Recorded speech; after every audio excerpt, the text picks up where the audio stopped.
भरम ड्रामे की अगली किस्त में आप देखेंगे कि सालार तैमूर पाशा के सामने अपनी पसंद का इजहार करता है कि मुझे सज्जल पसंद है, और ये सुनकर तो तैमूर पाशा को चुप लग जाती है। इसके बाद वो सलार पर किसी भी किस्म का प्रेशर नहीं डाल सकते, क्योंकि मोहब्बत की कदर करना वो भी जानते हैं।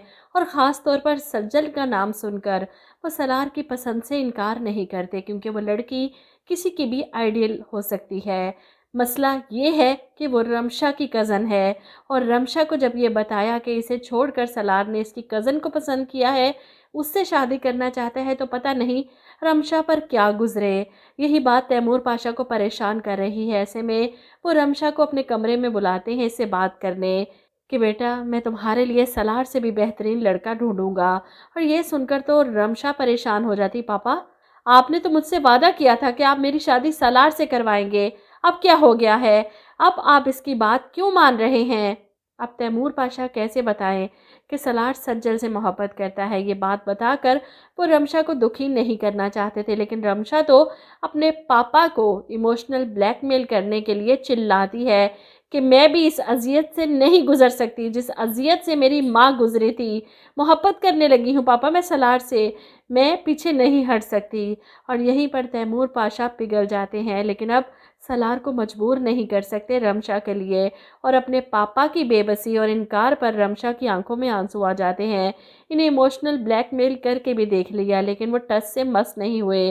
अब तो वो इस इनकार की वजह जानना चाहती है, इसलिए छुप कर तैमूर पाशा और अर्जुमंद की सारी बातें सुन रही है। वो जो अर्जुमंद से कहते हैं कि बेटी की खुशी का सोचता हूँ तो भतीजे के साथ नाइंसाफ़ी हो जाएगी, भतीजे की ख्वाहिश को पूरा करूँ तो हमारी बेटी खाली हाथ रह जाएगी। ऐसे में अर्जुमंद कहती है कि रमशा और सलार की शादी का चैप्टर जब क्लोज हो चुका है तो फिर इशू क्या है, किससे शादी करना चाहता है सलार?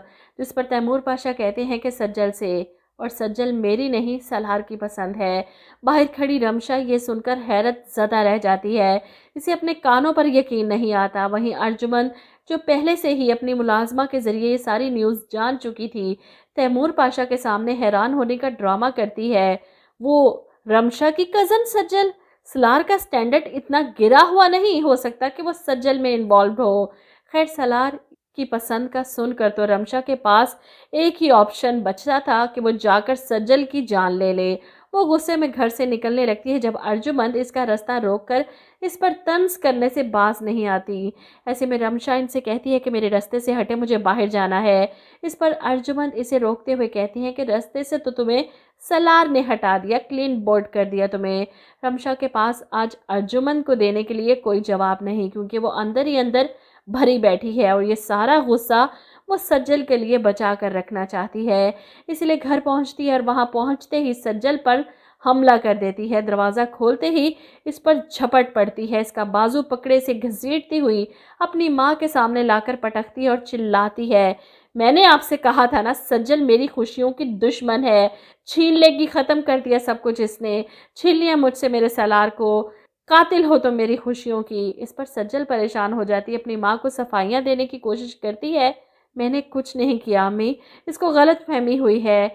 ऐसे में चीख चीख कर रमशा कहती है, कुछ गलत फहमी नहीं हुई, सच है ये, मैंने खुद सुना है अपने कानों से। सलार ने पापा से तुम्हारे बारे में बात की है, वो तुमसे शादी करना चाहता है। सज्जल को यकीन नहीं आता। वहीं राबिया बेगम भी खामोश है कुदरत के खेल पर। आज इन्हें समझ आ रही है, रमशा ने उस घर में धोखे से एंट्री तो कर ली, लेकिन कुदरत भी सज्जल को इसका असल मकाम दिलाना चाहती है। राबिया बेगम की खामोशी पर रमशा तड़प जाती है, अपनी माँ पर चिल्लाती है। राबिया बेगम तो इसे पहले ही समझा चुकी थी कि सलार तुम्हारे लिए नहीं बना। आज सच्चाई सुनकर वो बिल्कुल खामोश हो जाती हैं। ऐसे में रमशा सज्जल की बात सुनने को तैयार नहीं। अगर तुम सच कह रही हो, तुम सलार को पसंद नहीं करती तो ठीक है, फिर जाओ और सलार को मेरे लिए मनाओ, इसे राज़ी करो मुझसे शादी करने के लिए, और मना करो कि तुम मुझसे शादी नहीं करोगी। जिस पर सज्जल अपनी माँ को यकीन दिलाने के लिए रमशा से कहती है, ठीक है, मैं सलार से बात करूँगी जाकर। इसके बाद आप देखेंगे कि वह सलार को मिलने के लिए बुलाती है, और सलार तो ऐसे हवाओं में उड़ता हुआ पहुंच जाता है, सज्जल ने इसे बुलाया है। सज्जल को देखते ही इसके चेहरे पर करख्तगी और गुस्सा, वो हैरान होता है और खुश भी। वैसे तुम पर ये एटीट्यूड सूट करता है। ऐसे में सरप्राइज़ हूँ मैं कि तुमने मुझे मिलने के लिए बुलाया। जिस पर सज्जल कहती है, अगर आपका सरप्राइज़ ख़त्म हो गया हो तो काम की बात करें। जिस पर सलार हैरान, काम की बात? क्या मतलब, कैसी काम की बात?